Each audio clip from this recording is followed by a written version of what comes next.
வயநாடு நிலச்சரிவில் மீட்பு மற்றும் நிவாரண நிதியாக செலவிடப்பட்ட தொகையை தெரிவிக்க கேரள அரசிற்கு உயர்நீதிமன்றம் உத்தரவு. கேரள மாநிலம் வயநாடு மாவட்டத்தில் கடந்த ஜூலை மாதம் ஏற்பட்ட நிலச்சரிவில் 173 பேர் உயிரிழந்தனர். அதனைத் தொடர்ந்து 1000க்கும் மேற்பட்ட குடும்பங்கள் உடைமைகளையும் இழந்து தவித்தனர்.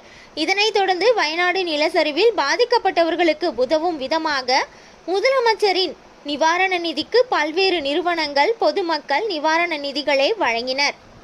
வயநாடு துயர சம்பவத்தில் செலவிடப்பட்ட தொகை பல்வேறு முரண்பட்ட தகவல்கள் சமூக வலைத்தளங்களில் வெளிவந்து மாநிலம் முழுவதும் பரபரப்பை ஏற்படுத்தி வருகிறது.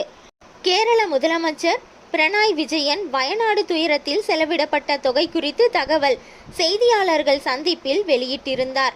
எனினும் பல்வேறு முரண்பாடுகள் வெளிவந்ததை தொடர்ந்து வயநாடு நிலச்சரிவின் போது மீட்பு நடவடிக்கைகள் மற்றும்